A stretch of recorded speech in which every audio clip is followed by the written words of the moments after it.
All right, How's it going? let's start. Let's start the episode with our Austin Powers impressions. Let's go in a circle. Let's start with you, Chris. Let's give us your best Austin Powers. This will be another contest, just like our Red Larva Scream. Bring in the music. All right, Chris, up to the plate with your first Austin Powers impression. Please take it away. Very fergalicious, baby. That's pretty good. That's pretty good. All right, I'm gonna save the reigning champ for last, so I'll go next. Reigning champ, my ass. Yeah. Come on. All right, so here's me with my Austin Powers impression. Oh baby, you gotta shit, sheesh, baby. You just sound like Christopher Walken. Yeah, what was that? Wow, baby, it's me, Austin Powers, in an alternate universe. When I got cast as the I'm in the 2000s now. I used to be in the 60s, but oh, fuck. Alright, yeah, I lose horribly. Brandon. Yeah? The reigning champion of Austin Powers impressions. It's my worst impression. Please introduce the podcast and what we're doing in your Austin Powers impression today for us. But I'm bad at impressions on command. No, just let it flow, man. Just let it flow. Don't do it on command. Just do it whenever you want. Alright, baby. Today on Stacked Podcast, we're gonna be dishing up some freakalicious 1960s movies. Very good. Thank you. Wonderful. I also have to let the listeners know that Brandon's wearing one glove. He's going full Michael Jackson on this one. No, it's OJ. That's more of an OJ glove, actually. That's kind of cool. And the glove actually fits, so that means Brandon is guilty. So that's... I don't even know I've never seen the OJ movie, the OJ show. I don't know anything about OJ other than he was a football player and probably a murderer. Do you know who he murdered? No, I don't. His wife. Oh. That's messed up. Man, it's been big news in the world of all that lately. Like this week we had Bill Cosby and Kyle Massey of all people as well. Kyle Massey. Corey is no longer in the house. Corey's in the big house. You know what I'm saying? Somebody make that parody. Corey. But yeah, Chris, I want to talk to you about that. So you've 100% met a pedophile, and I can't say the same for myself. I maybe have crossed paths with one, but I've never known it for sure. Yeah. But now you've been in the same room, the same vicinity. Did you mic him up? No, Tori did. Tori mic'd him. He dapped me up though. You know what I mean? So you've dapped up a pedophile. Yeah, that was I didn't know at the time. Yeah, but that's just some weird thing that you know. It's a little. It is definitely a little weird because I don't know about you guys, but I was a big Corey in the House fan growing up, and that's So Raven, and meeting him was such a pleasure of mine because it was get to meet someone who I watched a lot as a kid. And he was really funny and whatever. So and then this happened and I was like, what the you never really know. But anyway, pedophiles aside, that's not what this episode's about. We'll do that next week. What? No. Yeah, tune in next week for pedophile movies. I got one. I got two. I know you probably got a lot. Yeah, I know. They're really good though. Yeah, guys, check out Happiness and The Woodsman. They're really good movies. Yeah, but Chris, that's just that's the most LA Hollywood industry experience there is. I moved to the city, and first thing that happens, what a place someone to you've be. Met is a pedophile. Yeah. Oh yeah. And do you want to talk about? You want to talk about your big move? Now you're up there. You're up there in Studio City. How is it up there? It's been great. But yeah, so those of you in the audience who are listening, I recently moved up to Studio City. So the Stacked Boys are a little bit separated by like an hour drive, but you know, we're still gonna see each other. We're still gonna hang. Like next week, we got tickets to Black Widow. We're still gonna be doing our thing, hanging out, doing our podcast and all that. So that's right. Yeah, I'm sure it's gonna be fine. I don't think anything's gonna change. Should we do it after hours on that? That would be fun. Yeah, back to the MCU, and that can also be a Loki thing too. Loki, yeah. Yeah, but yes. Okay. Yeah. Let's do it. Anyway, yeah. So I made the big move. Starting to settle in, getting very close to being fully in. Yeah, that's about it. And this is the new normal. Hell yeah. So yeah, if you're wondering why we took a week off, is for that, and also because Brandon, you're also moving, but not as far as Chris. You're moving across the hall. Yeah, but I didn't take time for that. You know. Yeah, we didn't take time for that, but there's just been a lot the past week, so that's why we were gone. I've been a hardworking boy. I know Brandon's. Did we ever reveal that you're an employee of Knott's Berry Farm on the podcast? You know, you're working the rides. Yeah, I'm working the rides, guys. I'm being good noodle. I'm making people have a good time. You're yelling at parents who call their kids little bastards or whatever. That was a kid. Chris, you haven't heard this. Can I tell this story? I don't know. You yelled at a parent that was calling their kids a bastard? No. I didn't do that. But okay. It's fun. It's a fun story. Can I tell it, Ethan? Yes. Sure. Yeah. Okay. Go for it. So I was working this ride in this kids area of the park, and it's like a kite flyer ride, so like a swing ride. You sit on it, and you know that silly symphony swings at Disneyland, like that. Yeah. And I'm working it, and there you can have 32 people on it, and I had two guests, like a 2-year-old kid and a really big dad. And he was like, "All right, son, let's go on this ride." And I'm checking everybody's restraints, and the kid won't stop crying because he doesn't want to go on the ride. Because if you're 2, you're probably afraid to go on everything. Yeah, and I can't dispatch the ride if a kid is crying, and the kid keeps crying and crying and crying, and then the dad's like, "Can you do any?" It's just because the ride hasn't started. And it wasn't that, because I've seen the difference between a kid like that and this kid just did not want to go on. And then I was like, "Sorry, sir, I can't." And he goes, "All right, do you have kids?" And I was like, "No, I don't have kids." And he's like, "Good decision." And then he called his kid a little douche twice. Come on, little douche. Little douchebag. Come here, little douchebag. Get off the ride. That is messed up. I know. But theme park parents are fucking insane. They're a different kind of people, you know? There's an energy there, and that might not bode very well with having a 2-year-old running around. Yeah, well, and you know, it's a fun job regardless. I'm having a good time. And yeah, I also went to Six Flags Magic Mountain for the first time. Only gone on 3 rides. You went with your sister, right? Yeah, it was very fun. Wait, you gotta tell everyone I cannot believe he. Shut up. He looked for parking, Chris, for 3 hours. He was in the parking lot with his sister. I wasn't in the parking lot. I wasn't in the parking lot. Or you were just around. You were outside looking for parking for 3 hours. Because the line was moving slow. It was a weekend. Wow. But 3 hours, that blows my mind. I said to turn around at the 2 hour or at the hour mark. Yeah, and you want to? Well, I said, listen, if it's too much trouble to my sister, and she was like, "No, we spent gas, we spent our money to go to this. Like, we're gonna go. We're at least gonna go on 1 roller coaster," and we did. We went on 3 and the dark ride, and that was fun. But I wish it would have been more. But obviously, we were really tired after that ordeal. And it's a hell of a park to like walk through, because it's unlike Disneyland and Knott's. It's not flat. Yeah. You know, there's no little hills. They're like, it's like built on a mountain for a reason. It's called Magic Mountain for a reason. So it feels like a lot of hiking. Yeah, that was the worst part. I heard people waited in line for parking for like 5 hours. So we weren't. It wasn't like we were the only ones.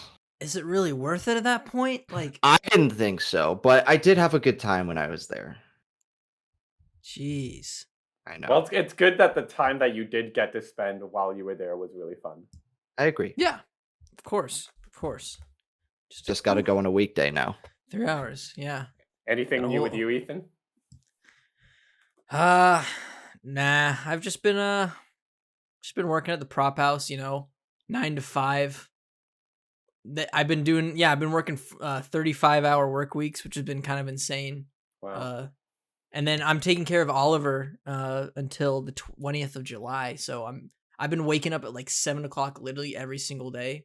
So I don't even get to sleep in on weekends, and it's just like I feel like I'm in my 40s and my 20s, But hey, that's the grind, right? That's the grind. So yeah, that's what's going on with us in this last week and a half or 2 weeks since we've been on air. And we're back for 60s movies. The best movies of the 1960s. We've been doing this decade series for a bit now, so if you're a regular of the show, you already know what's going on. But basically, what we do is we're breaking down the best movies for a triple feature for each decade. We've done 70s, 80s, 90s, 2000s, and 2010s. You can all check those out on the channel. But let's just jump right in to our picks here. But of course, before we do that, let's of course run over the rules of the show. Yeah, run them over. Let's run them over with a car. Run them down. Once a week, we set a topic or theme, go our separate ways to construct our own 3-film stack. Then after a week, we come back here on the podcast and share our own stacks 1 film at a time. Then at the end of the show, we will mix and match our 9 films to make the ultimate decision on what quintessential 3-film stack we are checking out of this hypothetical video store. All right. Hey, baby, let's get started.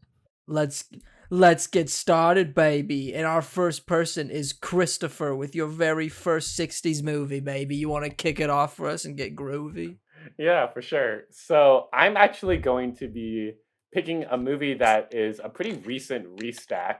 I think we used this on our movie-going experiences one, which was actually our last episode. Yeah. But I thought about it a lot, and honestly, I couldn't think of a movie that represented that decade for me better than this one. It is, as you probably already guessed, it was coming, Stanley Kubrick's 1969, 2001: A Space Odyssey. Woo! Yeah, Kubrick. I mean, I think, Ethan, is this your favorite of Kubrick's? I think all three of us are. I think Ethan, yours is 2001. Brandon, I think yours is Clockwork, and mine is Shining. Yep. But those are like the holy trinity of Kubrick for most people, at least. Definitely. Anyway, yeah, I mean, we've spoken about this movie so many times, especially last episode, but just to go over a couple of things, like I really, I think the reason I chose this one is because, especially at the time, the world literally hasn't seen anything like this before, or at least not in the way that Kubrick does it. And it's really remarkable to me how this movie is filled with such like wide open vistas and like an overwhelming like sense of scope, that it can feel also like surprisingly existential and sublime and contemplative, because there's such a restraint even with how grand of a film it is. And yeah, I think it's a beautiful like masterclass of like how art and film production are married together. Everything is just so perfect. Every shot is just the most beautifully composed thing, and the score is so hypnotic. I feel like I could just like listen to that and float off into space if I wanted to. And yeah, I mean, like we've talked about how like some people view it as kind of a slow trudge to get through because it is kind of a long movie and can be quite a slow paced one. But I think it works really beautifully when you view it not through the lens of entertainment, but rather like this kind of overarching encapsulation of our kind of elusive humanity. And I think that's what makes 2001 a classic, at least for me. Ethan, you're a big fan. What do you think of this? Yeah, man. God. Yeah, I talked to like a lot about my experience with the film last week, but we didn't really dive into like what this film has done for cinema and like what this film means to me, because like it's it's another one of those films where it's just like it shakes me to my core by how sublime it is and how it's able to explore um sort of uh what is it, the ethos of mankind, like our purpose, you know, and like um sort of comparing that to like what are like we as creations of potentially a higher power, we don't know, but what happens when we start creating our own life, you know, when you see that with HAL 9000, um and sort of the ushering in the next steps in our evolution and stuff like that. And it's Oh just shit. what uh but I have no idea what I was saying, cuz 2001. Sorry about that. 2001. Yeah. It's okay. But yeah, I just like you said, Chris, everything about this film is absolutely phenomenal. The cinematography, I mean, it has some of the most iconic edits, like in terms of editing, you know, the infamous match cut. I think it's up there with literally the match cut from Lawrence of Arabia with the bone turning into the ship. And it's just great. You get to see monkey people, you get to see spacemen, you get to see robots. What more could you want, you know? I love it. 2001. Brandon, what do you think about 2001? You know, it's a good movie.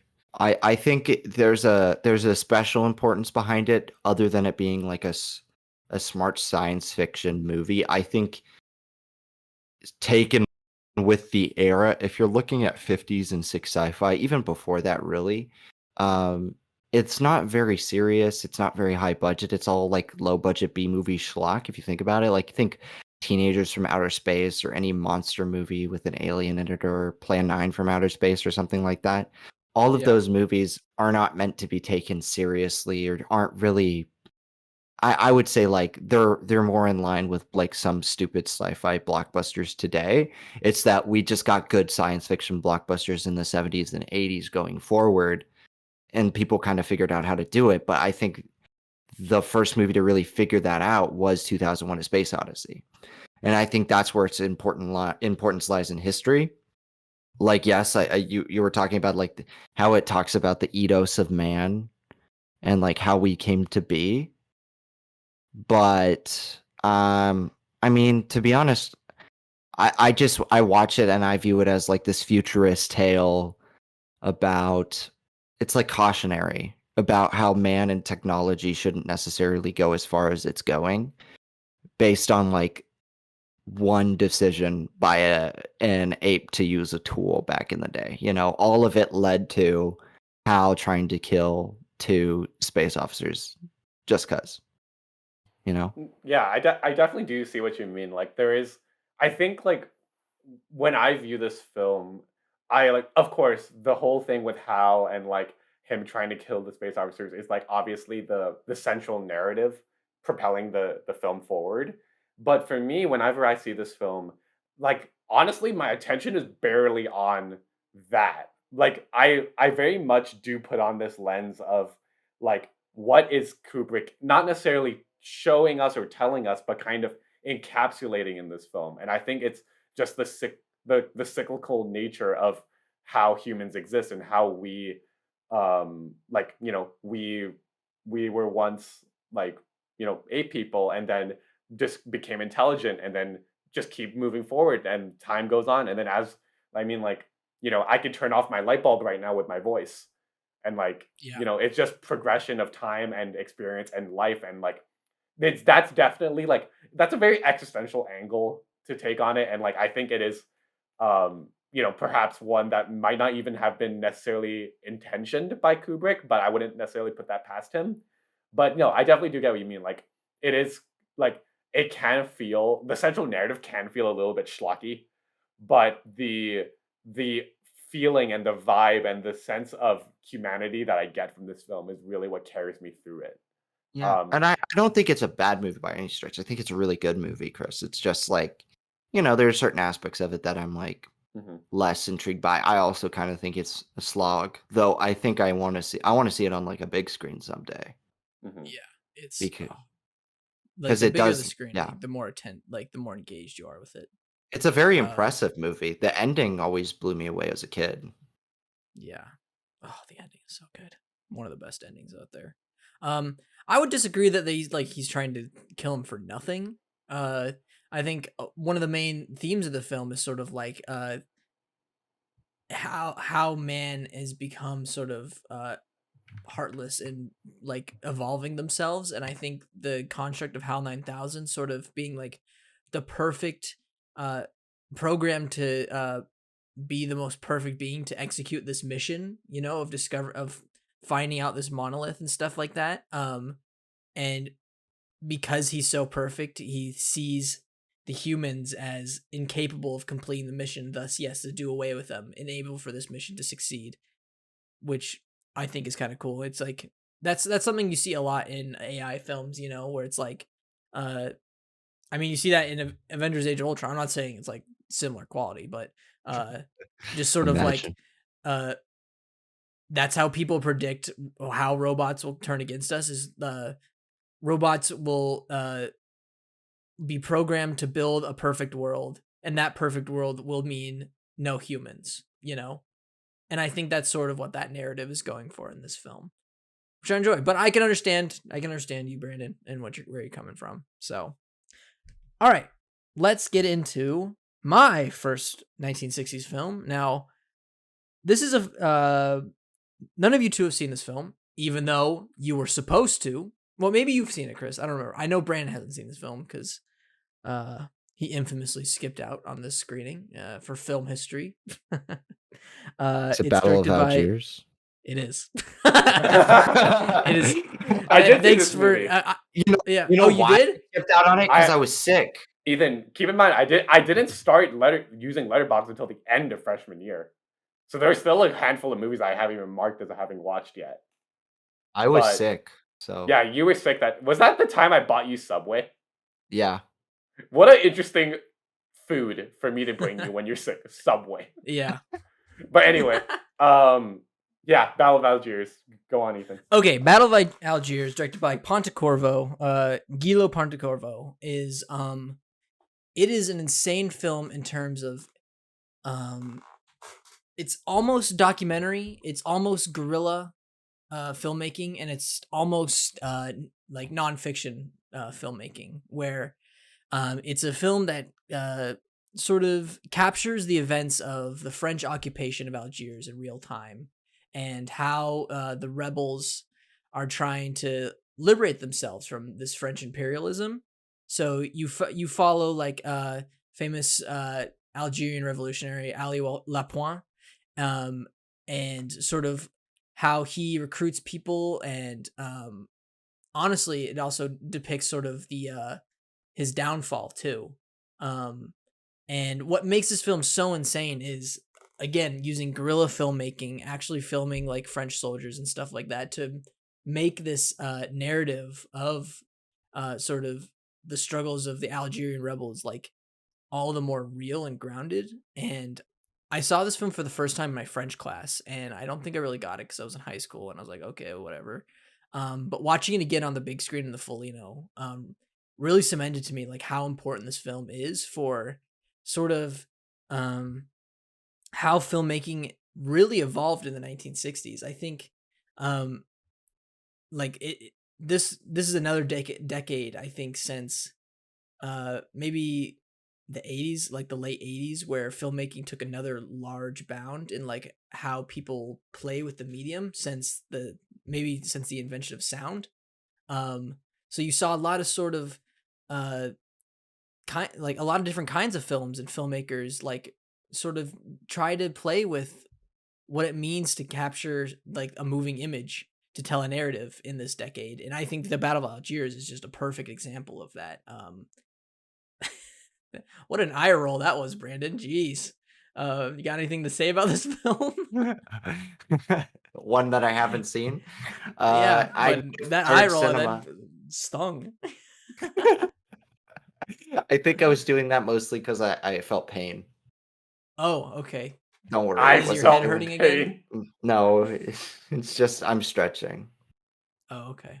But Third Cinema, that's what I know about this film. It's Third Cinema, Yeah. so that means it's not necessarily like based in the standard mode of filmmaking. It's something that is more guerrilla, like you said.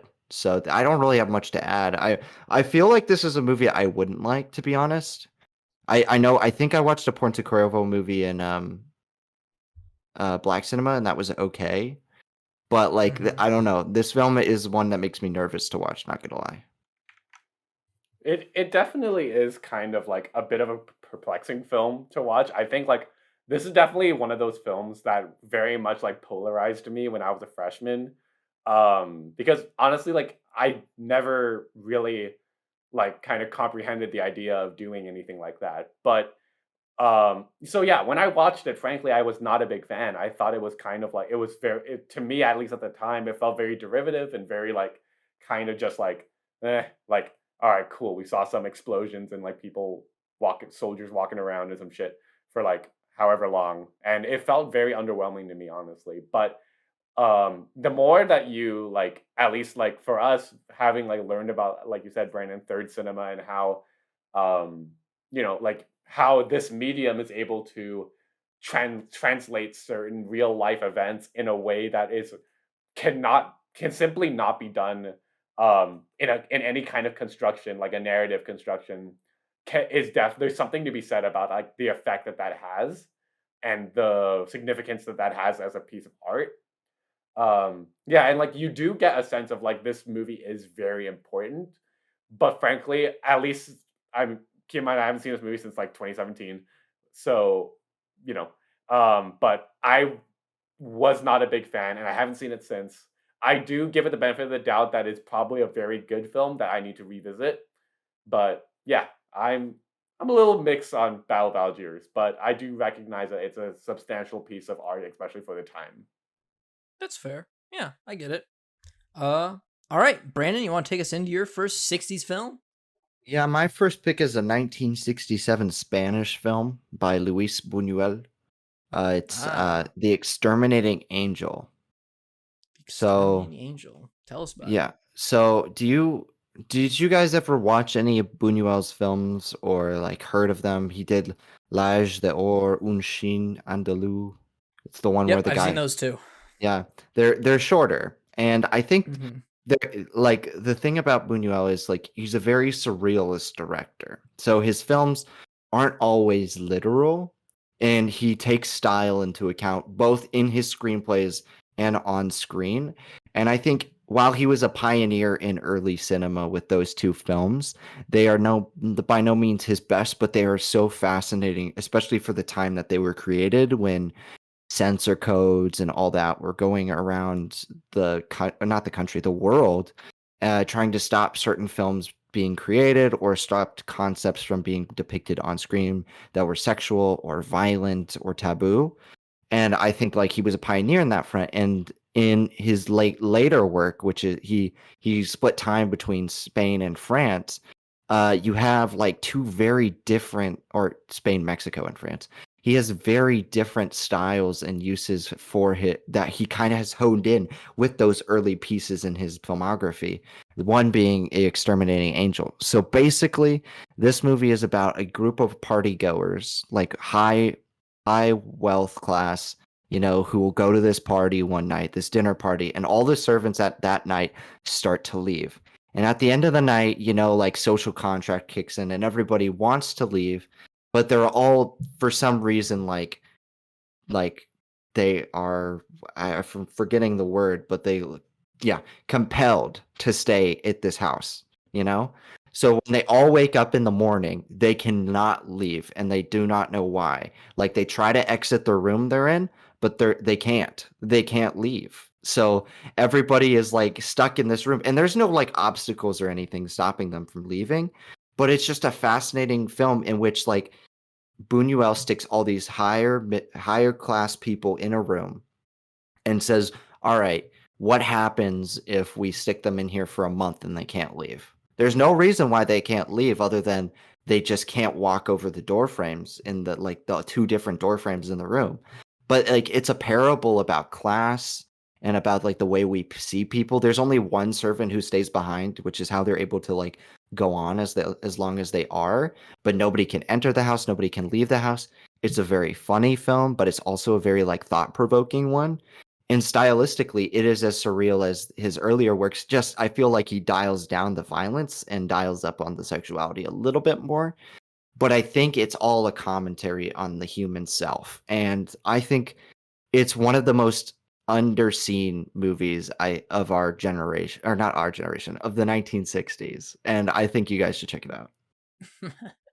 Of your generation of Yeah, the 1960s. Brandon's people. I was born there. You saw this one in theaters, right? Yeah. Yeah. Just this is just going back to what I was saying about how experimental the 60s really were in terms of filmmaking. Luis Buñuel, he's probably the most famous surrealist filmmaker, I would say. He's probably up there with probably Jodorowsky and let's see, I can't think of any others. Pasolini? Pasolini? Yeah, I The guess so. guy who did House? Is it Fellini as well? Also a very that's neo-realist. Yeah, I don't think so. Sometimes 8.5. 8.5 is pretty surreal though. Yeah, that's true. But yeah, this, from what I've seen Un Chien Andalou, I've seen L'Âge d'Or, and I've seen Los Olvidados. And that's probably like his most realist movie. Would you say that you've seen? Because there's a few sequences where like they go into surreal dream sequences, but I've seen like 7 of his movies, and I think that's his least surreal. Yeah, I'd agree with that. Yeah. But yeah, this just sounds fascinating. It sounds a lot to me like I don't know if you've ever read the play Les Mouchoirs or seen it. It's a French play that sort of it's about 3 people die and they go to hell, but hell is just like this one room and they're 3 random strangers and they just have to like get along with each other for eternity.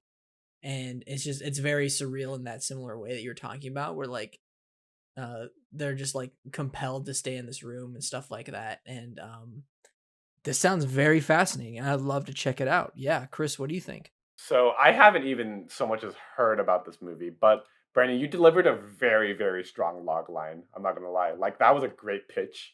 Like, the idea of like taking all of these like rich people, throwing them into rooms and like just being like, all right, figure it out, or like get with it. I don't know. Like,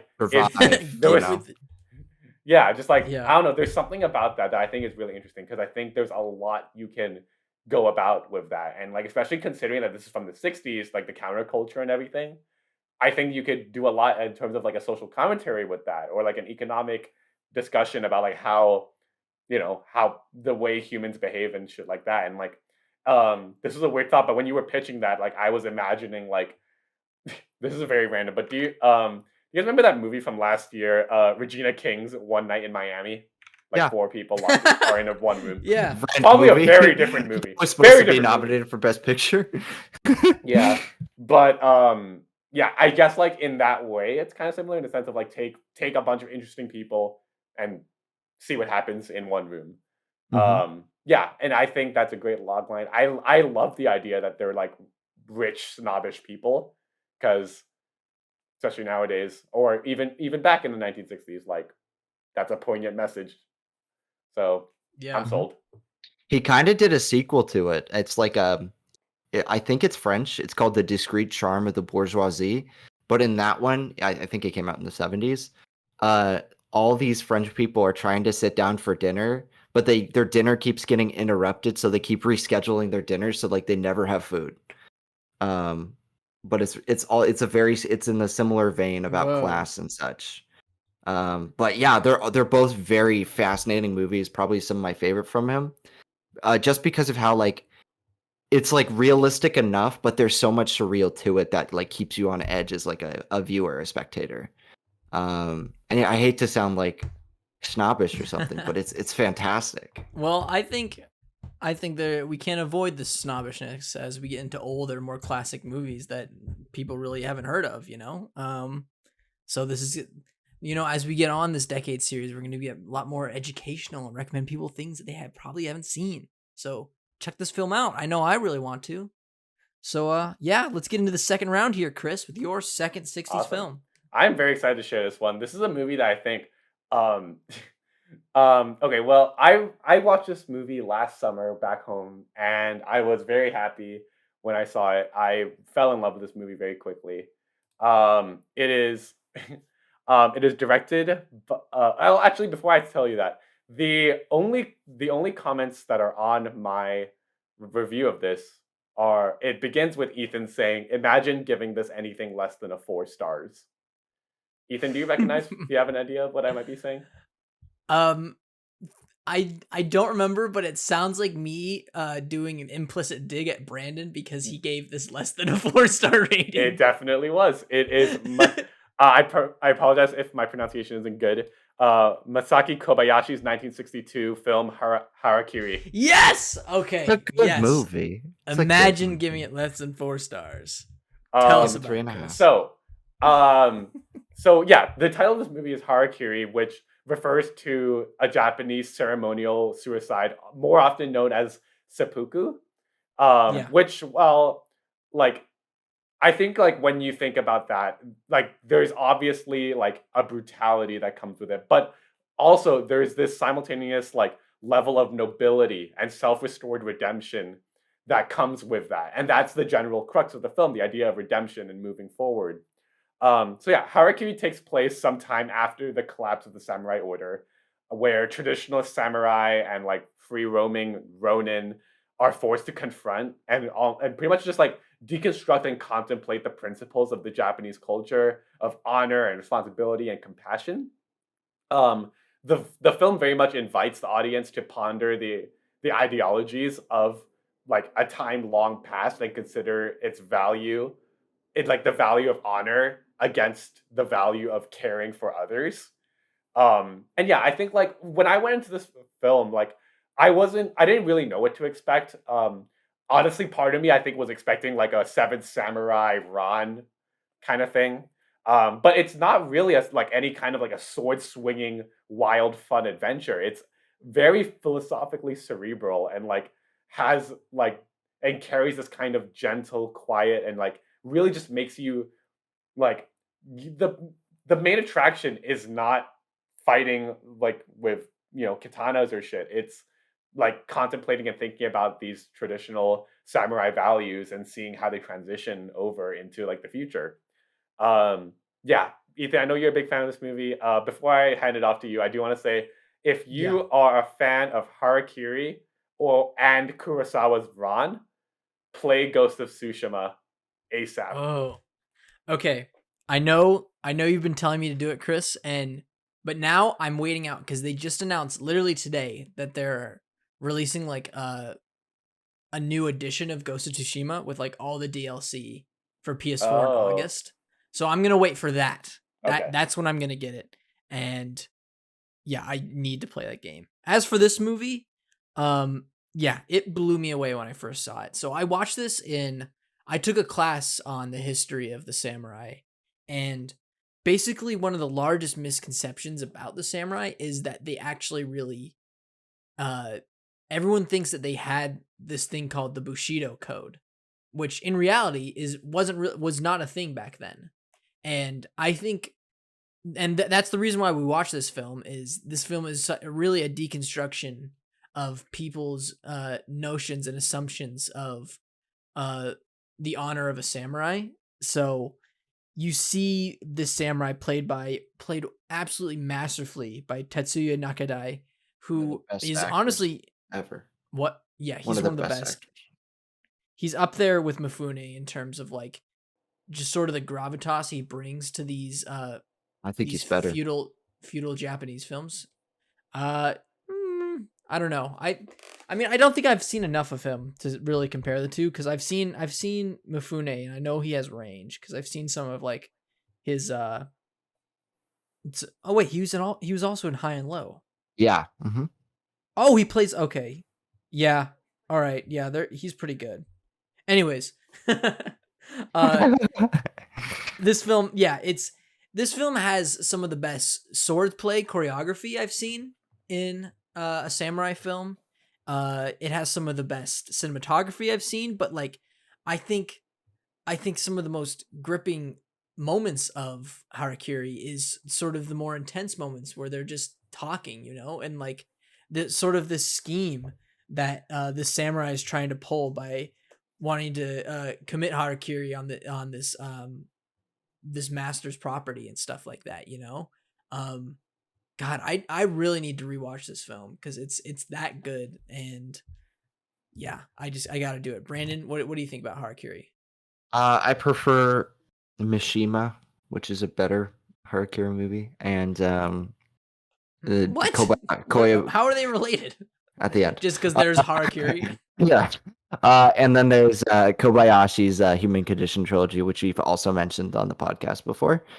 But I still think this is a good movie. I think the dialogue in this movie is really great and gripping. I think what really works for me is the first third, where it's kind of establishing what it is, and this conflict and this scheme, like you said, between the samurai and this, I think, landowner, like wealthy landowner, right? Yeah. I think so. Yeah. It's been a while, but I still like the movie. But I like that setup so much because there's so much tension, there's so much intrigue. I just don't feel like the payoff is as good. I don't lord fighting as much in this one. I kind of prefer Rand's kind of more grand scale to like the smaller scale stuff. Even like Seven Samurai works a little better for me in terms of like the combat, but that's not a slight on this film. I just don't think it's as good as everyone says it is. I just think it's like a good movie, like all around. It's not one that I'm like always intent to like revisit. You know what I mean? No, all right, I'll give you this one. Yeah. No, yeah, it is kind of like a more like, how do I put this? Like, I don't know. There's something about Harakiri that, at least to me, I don't feel like I've seen before in like the samurai the feudal Japan kind of like setting. Which is why I think it had such a strong impression on me, because it was very much something that I was like, oh, never thought of it that way. I don't know. And then having become fascinated by that, and then playing Ghost of Tsushima, and then just doing all this other stuff, like it's like, yeah, I just kind of, this was a movie that made me like, I was always fascinated by samurai and all that, but this was a movie that made me kind of like find a level of respect for them, or a level of like fascination that goes beyond the fun fighting and coolness of all that, Yeah. So that's why this movie is so special to me. But no, I do get what you mean. It is kind of, it isn't like, I do think it's masterfully crafted, but I do see like it is not a perfect film. Yeah. God, the 60s, let me tell you one thing. The 60s is a phenomenal decade for Japanese cinema. It was like birth, almost rebirth. Well, technically. Well, no, Japanese cinema has been around for a long time. That's what I said, rebirth. Rebirth. I don't know, the 50s were good too, but I think it was a peak. I think it was a slow, steady build up to this decade where they had some good stuff. Because I could have picked 3 Japanese films for my stack, and I was damn near close, but I didn't. Just to keep some global variety here. But speaking of Japanese films, let's get into my second pick. I don't know if you guys remember, probably don't, on the High movies, I talked about director Nagase Oshima. He's the director of Max Mon Amour. He made a film in 1968, one of the best years ever. Same year 2001 came out. The movie's called Death by Hanging. And that is my second pick. So the plot of this film is what? You've been planning this. I've been planning this. I recently bought the Criterion. I knew it was gonna happen, and I've been telling Brandon to watch this movie, but he hasn't seen it yet. And now I think after this pitch, he's got to see it. So basically, what the plot is so it's in post-war Japan, and a Korean immigrant is sentenced to death by Japanese officials, but it's death by hanging. Clearly, it's a title movie, but he survives his execution, and nobody knows why. And so the plot of the film is basically, did he serve his sentence? Because they followed through with the execution. He's still alive. And then we follow this Korean man. What is his name again? Let me check up the stats. I think it's called It. His name is R. It. His name is just R. Okay. He claims to have forgotten who he is. Furthermore, so this film is asking, like, is this man no longer guilty because A, he served his sentence, and B, he doesn't believe he's the same person he was before he was executed. So you go on this really, I call this film 12 Angry Men on Shrooms, because it's just this room of people of, like, you have the priest, like, the prison warden and some more police officials, and then you have this prisoner sort of go on this surreal journey through this prisoner's mind to sort of piece together sort of the ethics of the death penalty and sort of explore Japanese, like, post-war guilt over what they did to South Korea during World War II. So there's that narrative too in it. And you sort of follow through this character R, like, his memories and the life that he lived, to see, like, to explore this human being and sort of create a commentary on how the death penalty is, like, stupid as fuck, you know? And it's a fantastic film. Another underwatched film, underseen, as Brandon has coined it. And yeah, I highly suggest all of you guys check it out. Brandon, what are your expectations of it? You know, I've been recommending you the movie. Have you heard about it before I recommended it, or what? I had heard the title, I just didn't know what it was about.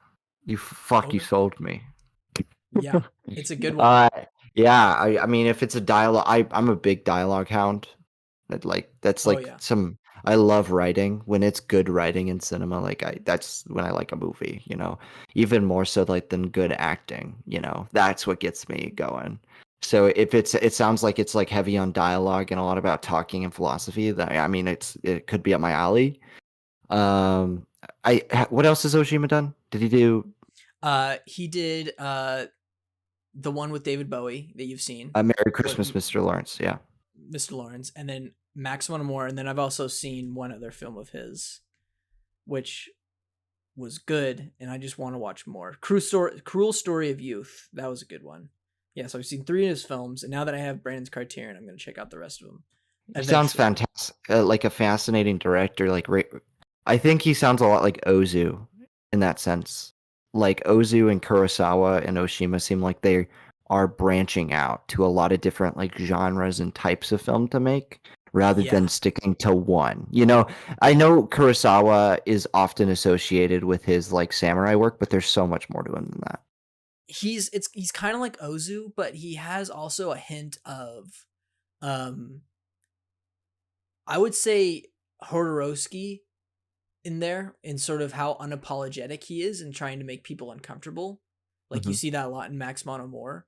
And yeah, so it's just like he's unapologetic in these commentaries that he's trying to make, and he doesn't get people uncomfortable with, like, what they're seeing, but rather, like, what the characters are talking about, you know?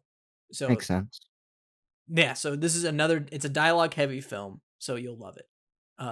Chris, what do you think about Death by Hanging? Yeah, so, like, I definitely, like, when you were telling us about that film, like you said, the 60s especially was such a formative decade for Japanese cinema, especially, like, since, like, the 40s and 50s is when Kurosawa really kind of took off with the samurai stuff. And then the 60s comes along, and then you kind of have to, like, they continued on with that stuff, obviously, but they also kind of branched and transitioned and did more, maybe a bit more variety, shall I say, and maybe, like, challenging the status quo of what you would expect from a Japanese film. And I think like, based on, like, what you told me, like, it's such a fascinating idea, you know, like, it, like, using the quote unquote death of someone to articulate a story about the you know, about, first of all, commenting, like you said, about the death penalty and the extent of morality. How do you know when, like, and you can go into a whole existentialist thing about humanity and how do you define what is an individual human. But then, obviously, like you said, there's a whole other layer to this film about discussing like reconciling like contemporary Japanese history at the time, because they were still very much kind of in the aftermath of World War II and still kind of like coming to terms with who they were and who they want to be. Um, and yeah, that sounds like a great film. Like you said, it does sound like 12 Angry Men on steroids, or shrooms or whatever you said. Shrooms, because it's very surreal in how they play with the set. Like, like it's The kind of like, Father.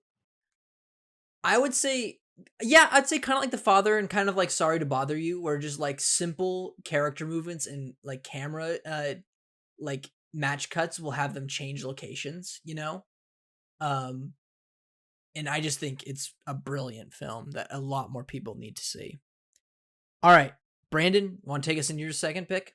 Yeah, I wanted to go a little bit more mainstream for my next one. I think it's a pre-blockbuster film that I think really works, and I think a lot of films probably took from it. It's a British film from 1963, I believe. It's the second James Bond film, From Russia with Love.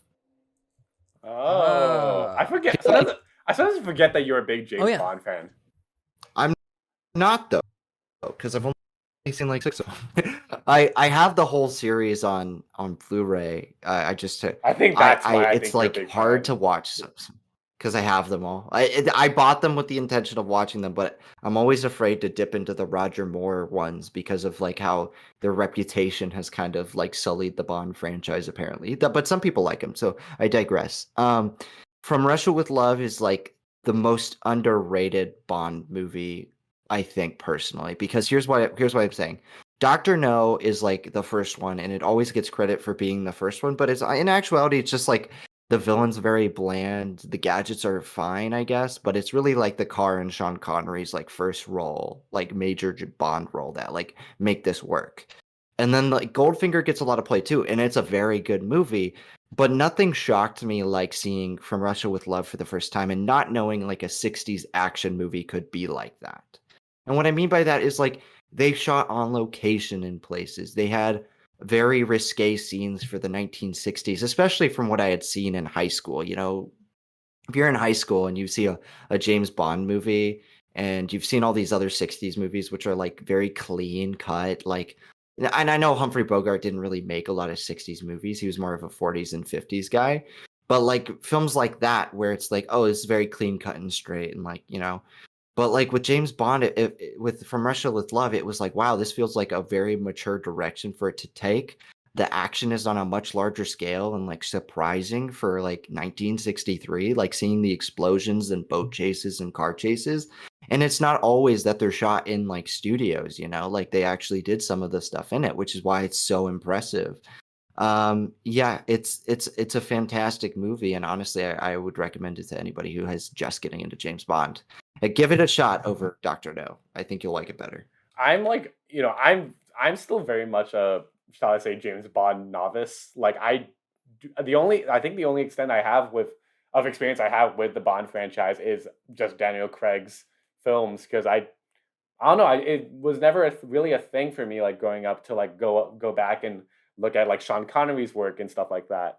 But yeah, like I'm definitely like I've definitely heard a lot of great things about a lot of the older James Bond films. Like my mom is a big Pierce Brosnan fan, so she's always wanted me to watch the Bond films.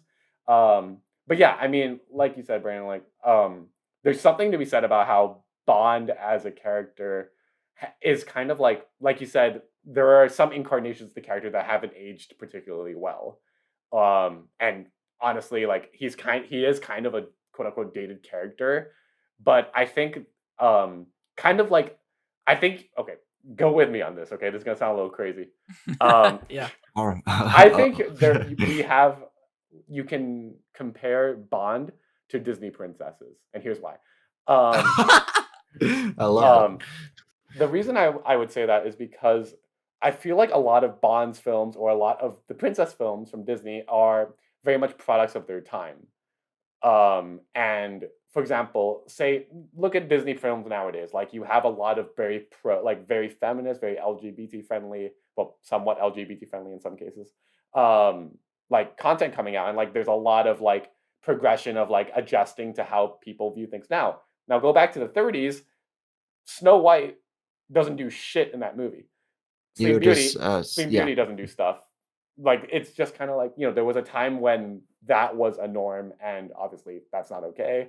But Bond as well, there was a time when that might have been that, like, especially by today, that might not be okay. And I forget where I'm going with this, but yes, Bond, always fun, explosions, spy, espionage. There's always the twists and turns of the narrative.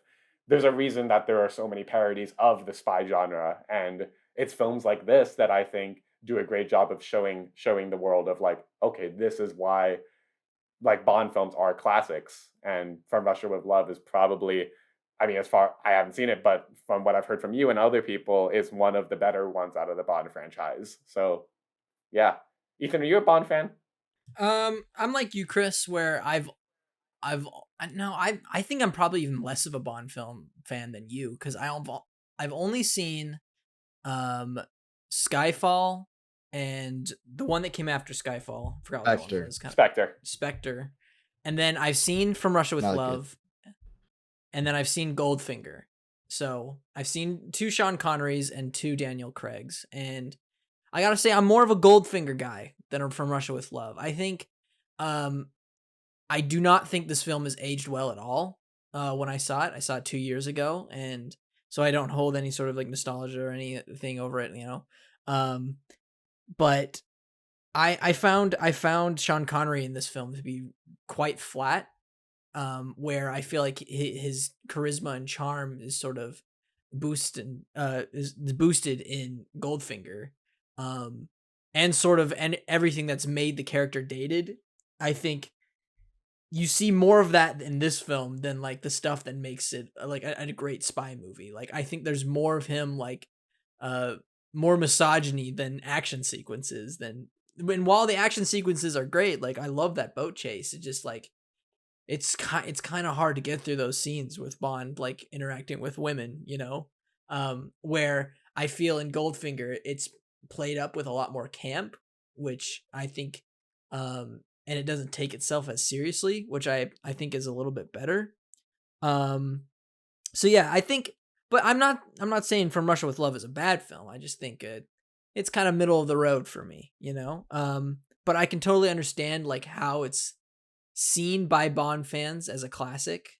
So that's sort of why I sort of didn't, like, I told myself I was going to watch more before I watched From Russia with Love. But then after this one, I'm like, if this is the one that people hold as a gold standard, I don't know. I don't really know if I want to continue with this, The other ones are more campy, though. That's like the thing, is like, yeah. I feel like I disagree with your assertion about Goldfinger being campy. I feel like, honestly, it's the more later Sean Connery ones, like You Only Live Twice and Thunderball, that are like more campy and like don't take themselves seriously, because I feel like the first 3 are like in themselves like classics for establishing the spy genre and like the tropes of the spy film. Because before James Bond, I don't really remember there being another like spy franchise. Like, this was like the first one, and like, yeah, I recognize like parts of it are problematic and like flat and one note, but yeah, like, it's problematic. But like, even today, if you look at the modern ones, like,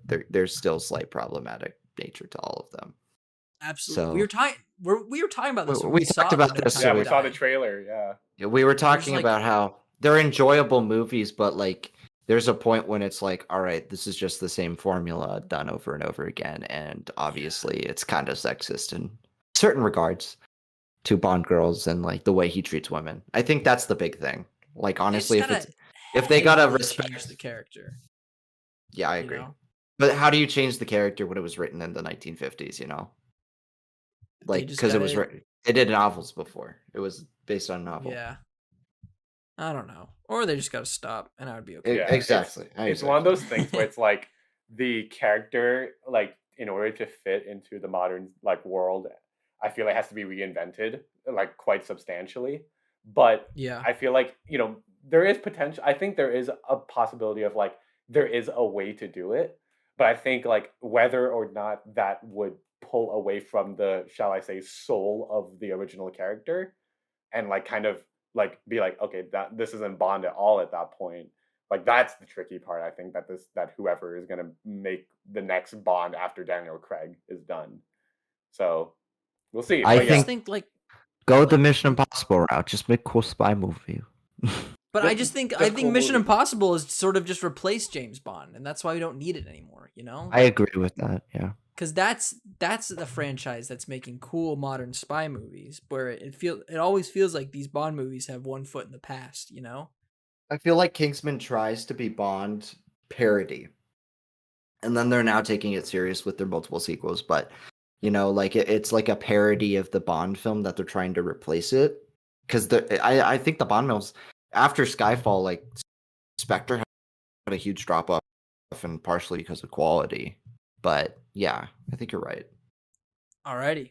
Well, all right, Chris, you want to take us into this final round with your last 60s pick? Yeah. So, you know, I remember hearing this quote a while ago from someone. It's not a notable quote, but the quote was, "Movies can sometimes just be vibes," and that encapsulates a lot of the reason why I chose this film. Now, do you remember, however many episodes ago, when I picked 2015's Kung Fury for our 1980s episode? No. All right, No. let's see it. What you got? What you got, bro? So I was thinking, what film, to me, just in general, encapsulates the 60s? Chris, this is the Chris Lee rule. We have to put it. Chris, I get it. I do. I get it. I'll just say that. And so the only film that I can think of that I think embodies the 1960s for me, just in the tone, in the vibe, in the sense of the world, is a 2019 film directed by resident crazy, fun, hilarious, weird guy Quentin Tarantino. It's Once Upon a Time in Hollywood. It is actually our third restack, because it made an appearance in movies about making movies and cool movies. That's right. So third time's a charm. Hopefully it gets picked this time, but probably not. So look out for part 4. Yeah. So yes, Once Upon a Time in Hollywood. It is Tarantino's 9th film. In the grand scheme of things, honestly, when I think back on this movie, I don't really at all think about Cliff Booth. I don't really think about Rick Dalton. I don't think about the characters or its central narrative very much. The thing that interests me most about this film is the world that it created. The kind of fantasy, revisionist history, 1960s setting that it created. Yes, there is a very strong helping of creative liberty that Tarantino takes with this film. You know, in the sense of how history is represented and re-envisioned. But yeah, something about this film is bizarrely authentic to me. And I think the reason why is because this film, I don't think you're meant... Well, okay, that's not my call to make. But in my eyes, I think this film works best when you release yourself from nitpicking about the little inconsistencies about the way it depicted the 1960s. But more so, like, consider it like a memory of that crucial year of 1969 in Hollywood, rather than an accurate depiction of it. And yeah, honestly, that's the central reason I picked it. It's a very fun, vibey, good-ass time movie. Like, it's a Tarantino film, very entertaining and very funny and just out there and weird. Yeah, you know, I'm not expecting you guys to be on board with this pick, but I just want to throw it in there because I like this movie, and I think it represents the 60s very well in my mind. What do you guys think? No, yeah. You know, if you were to pull your wild card pick, it's a good one to pick this one for the 1960s, because you're right, Chris. Like, when someone says Once Upon a Time in Hollywood, the first things that I instantly think of, the scene where all the signs in Hollywood are turning on, the neon signs.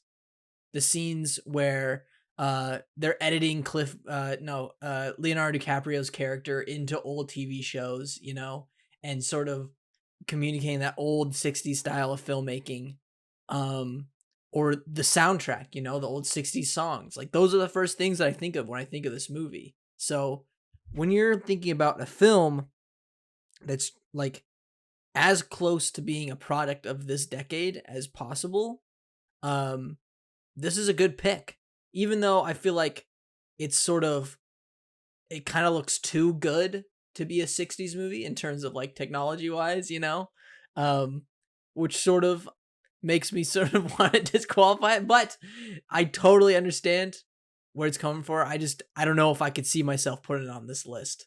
Brandon, what do you think? I agree with you. I mean, I think of the vibe of the 60s, but when I think Once Upon a Time in Hollywood, it's obviously a 2019 movie, right?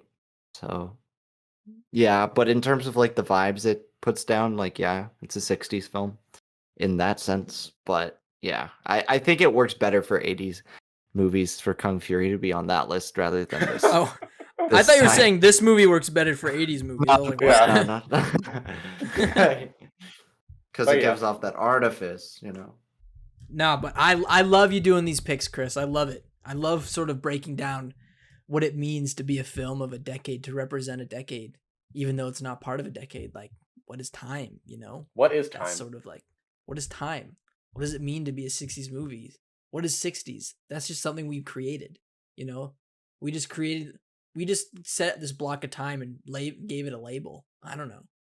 Damn. Making me think. Think about it. All right. if you think about it. All right. So my last film, I'll run through this kind of quick because we're kind of going a little long here. Brandon's not going to like this film. He thinks it's overrated. It is Sergio Leone's Once Upon a Time in the West. I think it is the greatest Western ever made. And I think Brandon is fucking crazy because I've seen more Westerns. I think you have small feet. I think you have little toes. So I've got size 12 feet. It's a problem. And I think but I think it's I think I got a big foot size, but I think your toes a little small. Well, you could think that, but you're wrong. I might be. All right. Once Upon a Time in the West, I think, is the ultimate Western movie in terms of this was like sort of the swan song of the spaghetti Western. You didn't really see them that much after this one because this was Sergio Leone's last spaghetti Western, if I remember correctly. I think there was... no, I think it's the last one. But yeah, it's... Technically, he did another one. I thought he did that one before. No, Once Upon a Time in America. Okay, that's... technically... It's technically a Western. Yeah, I know you shouldn't. It's more... that's more of a gangster film, I'd say. Anyways... I think this is a great film about legacy of sort of America and like the aging cowboy. I get Unforgiven vibes here, where you have Charles Bronson's character and Henry Fonda's characters sort of being like these morally gray characters. One's more good and one's more evil, but they sort of do harsh, intense things at each other for needs of revenge and greed. And I think just both of their stories are absolutely phenomenal. It's crazy to see Henry Fonda play a villain role because, before this film, he was just known as like America's sweetheart and the good guy. He was really like the Tom Hanks of classic Hollywood up to this point, So seeing him take... You disagree as him as the Tom Hanks? No, James, I guess you could James Stewart is. I was gonna say James Stewart, but yeah. I don't know. Tom Hanks like guy, Henry Fonda, Yeah. But because he was always just the good-hearted hero in every single film up until this one, where he plays a pretty nefarious dude. And it's just sort of a love song, a love letter, not a love song, love letter to how Westerns depicted the West as a land of opportunity, and of starting new beginnings. Even though, what film do we talk about where that sort of deconstructs that? Even though now we've come to learn that is sort of a dated motif in Western that basically all Westerns of the 20th century used. But that's not why I love this film. Why I love this film is the score by goddamn Ennio Morricone. Rip. He pulls all bells and whistles on this one. I think this is my favorite spaghetti Western score they did. Sort of the music whenever characters stand off, there's like this leitmotif of this guitar.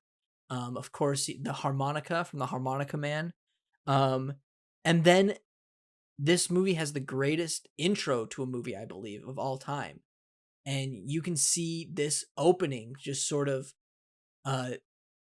influence everything in pop culture, sort of how we've filmed action in suspense, like Star Wars, or absolutely on Genndy Tartakovsky and how in his animations, just like it's this extensive 10-minute sequence of these outlaws waiting for a train, and Sergio Leone is able to just capture every single detail of this location and of their little mannerisms and stuff like that, and just it's building this tension to this grand shootout that kicks off this film, and it's fucking phenomenal. Best Western, not The Hotel, the best Western as this movie. Brandon, why do you hate this movie? What's wrong with you? I don't hate it. I give it 2.5. So, credit which credit's due. Higher than Big Lebowski.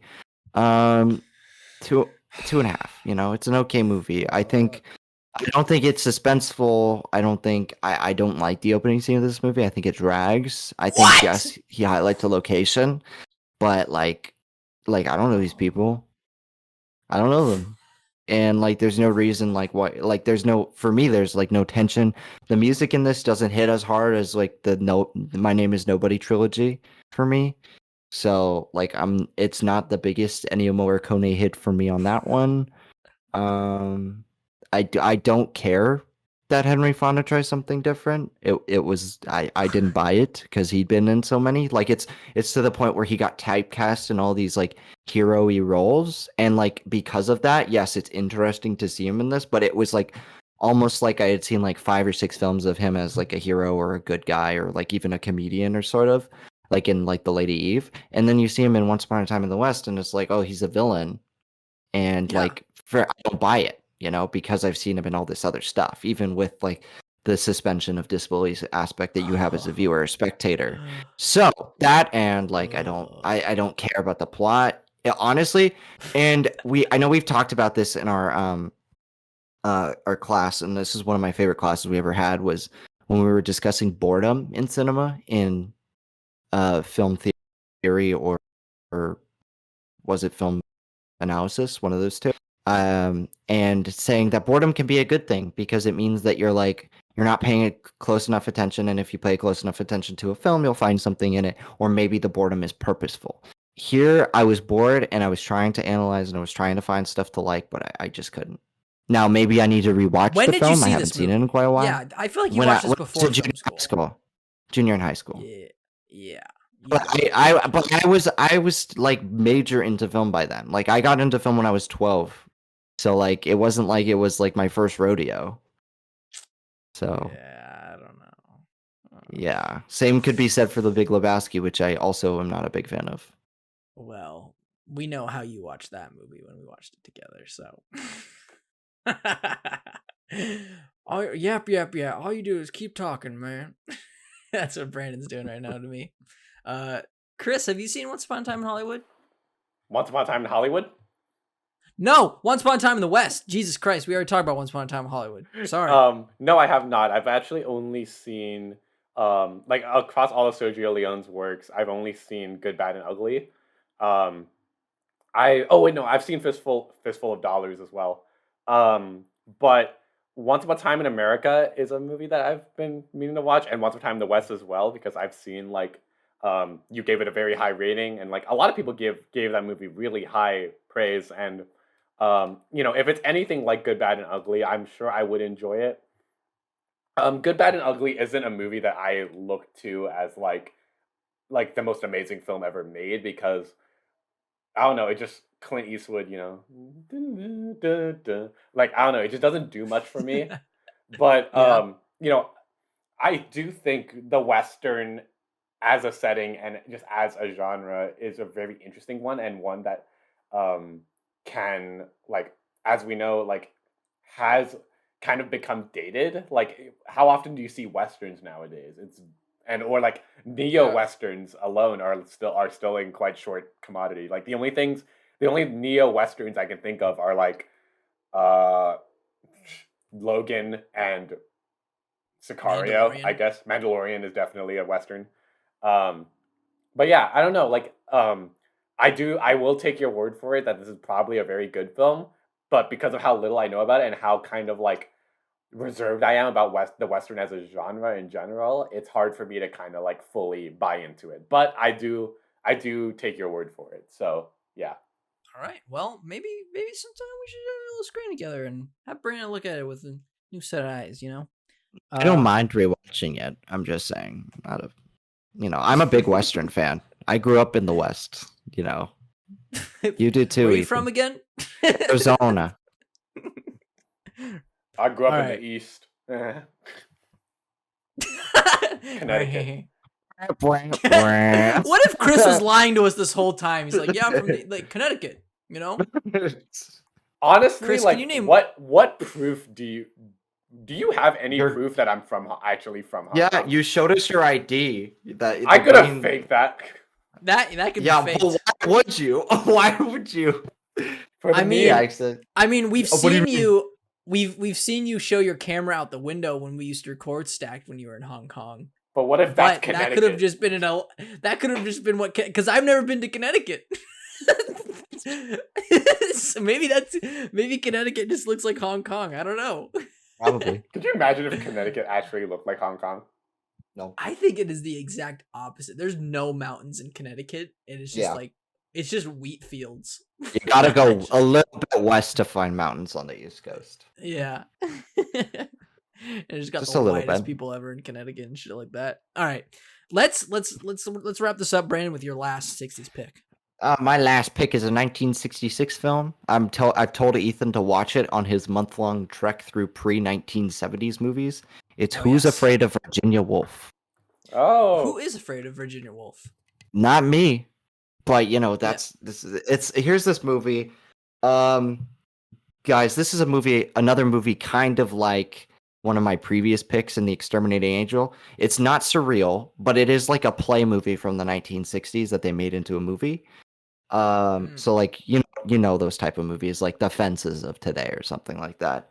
But it's about these friends who get together one night and basically get drunk, fucking pissed, Mm-hmm.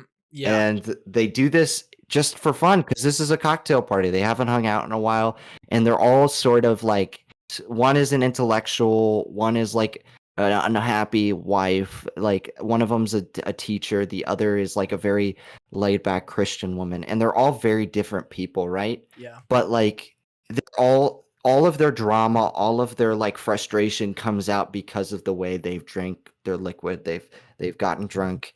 And it's a fascinating dissection of what it means to be human through what we use to like sometimes cope with that, which is like alcohol, drugs, and such like that. And it's a fascinating take on that because you often don't see that extra layer peeled back. And more recently, I would compare it to like a film like Another Round in that sense. And I'm not trying to say that to like get points with Ethan because I know he loves that movie, but because it like genuinely feels like a precursor almost in a film that would have inspired Vinterberg to make Another Round years later, because it is like that dissection of what it means to be human and the emotions of the human being. Yeah, I haven't seen this film. The only thing I know from the film, didn't we watch a video essay on it in our thesis class? Yeah, I think I forget. I think someone shared, but someone did a video essay on this one. Of just like performance. And, performance was the focus. Yeah, like it communicating like certain things through body language, and like they compared that to ballet dancing with this film, which that sounds interesting as fuck. And so I want to just check out this film just to analyze it on that level. But I haven't seen as much Mike Nichols as I'd like to. I know he's a pretty iconic director. I love The Graduate, so yeah, I got to check this one out. What do you think, Chris? I mean, yeah. So like, of all of Mike Nichols' work, I've only seen The Graduate. But I adore that film, which we talked about in our college movies episode. But yeah, I mean, like, based like the only extent of exposure I have to this film is that video essay that one of our classmates did for our thesis class, and based on that, I remember just being very compelled by the dialogue, especially, and being like kind of like, like, wow, this is a very performance oriented film, and one that I think is very, very well done. I don't know very much about the film beyond its commentary on sorry, its commentary on relationships and alcoholism and other such things. But I do definitely believe you, Brandon, when you tell me that this is like a classic film from 1966, where there's just, I don't know. I just fully like bought into like how you were describing, like how the film kind of breaks into a commentary on those things through very performance oriented. Sorry. You good? Yeah, I think Chris is dying right now. Actually, sorry everyone. It's last episode. But yeah, like I do totally buy into like what you were saying about how like this film, it's very conflict driven. Yeah, it takes its performances and its strong script and just what I can imagine is probably a generally quite simple narrative, but utilizes the almost simplicity of that into creating a very meaningful dive into like this whole commentary on relationships and alcoholism. So yeah, you got me. You got me. Hell yeah. Alrighty, well, there are all of our films from the 1960s, so before we hash out this final stack, let's of course run down our films just to refresh our listeners one more time. So Chris, kick us off with your 1960s film stack. Yep. So my films were 2001: A Space Odyssey, Harakiri, and Once Upon a Time in Hollywood. Ooh, crazy Chris. All right. My stack was The Battle of Algiers, Death by Hanging, and Once Upon a Time in Hollywood. Brandon. Mine were Exterminating Angel, From Russia with Love, and Who's Afraid of Virginia Woolf. Okay. Woo. Got some variety here. I have a pitch. All right. Let's hear it. Okay. So I think I think this will do a great job of giving us a little bit of everything from the 1960s, but let me know if you disagree. So I don't know what order, but here are the three films. I say Exterminating Angel, Death by Hanging, or Harakiri, and then 2001. Because I think Exterminating Angel, you can go into the whole, you got the like the counterculture of the 1960s. Death by Hanging, Harakiri, you have like the Japanese side of things, like them kind of like, what's the word? Reconciling themselves with post-war Japan. And then 2001, you kind of have like the future of going forward in like in the 60s into the 70s, and also just kind of becoming, I don't know. What do you guys think? They're very global as well. Like if you think about it, you've got your Mexican, Spanish cinema, you've got your Japanese cinema, and you've got your American British cinema with Kubrick.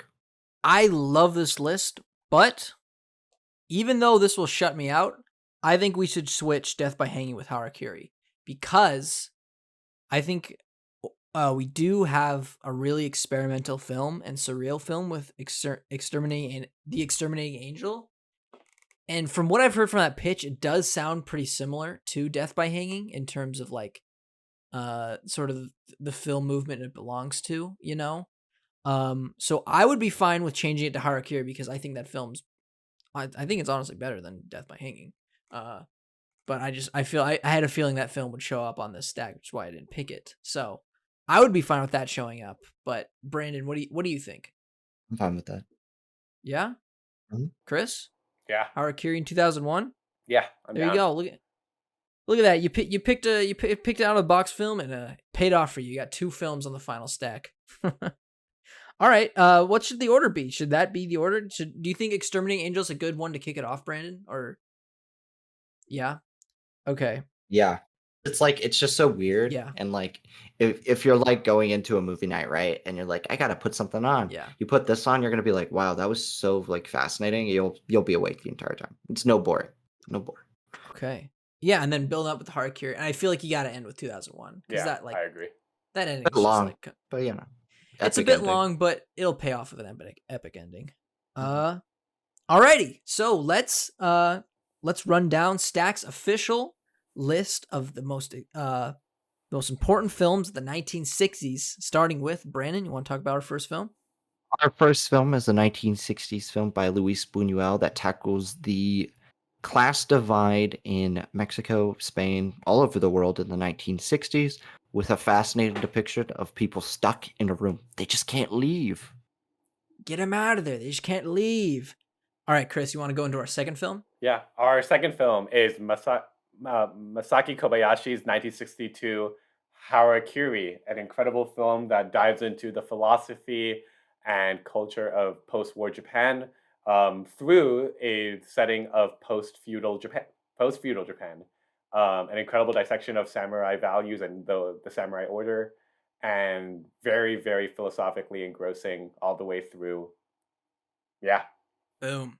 And our last film is Stanley Kubrick's masterpiece work, 2001: A Space Odyssey. Literally a space odyssey in more ways than one. Because, it's an odyssey in that they actually travel a great distance, but it's also an odyssey of the mind, of human existence, of tracking how sort of greed and survival have always been our drives to have us evolve and survive, and having this film be sort of a thought experiment of the next step in our evolution, And it's a phenomenal film. Gotta watch it on the biggest screen possible. Maybe have some coffee with you. I don't know. You might, if you're the type to get bored, but trust me, if you love a really thought-provoking film with great visuals and just sort of a spaced out aesthetic, you'll love it. You'll love it. All right. And that's our stack. The best films in the 1960s. Guys, we are plowing through this decade series. Yeah. We got half the decade left. I can't wait to get to 1910s films for our finale. You mean half century? Half century, not decade. Half millennium. We got 5 years. We got 5 years left. God damn. Remember when time began in 1955? All right. So that'll do us for this episode of Stacked. Thank you all for listening and hearing these great discussions that we've had today. Listen, like, comment, subscribe, rate us on iTunes or whatever. I don't know how that shit works, but I don't know. Might do something. I probably won't look at it if you rate it, so maybe not do that. I don't care. But tell your friends about this dang show. Come on, let's bring people in. We're gonna have a renaissance this summer. I can feel it. I don't know. We do Renaissance movies. Hey, people from who watched our 2000s movies, come back. Come on. We're not talking about veganism anymore. Come on, where are our Chinese movies people at? Come on, where's that audience? Get back in here. Come on. All right. Peace, guys. Peace. What episode is this?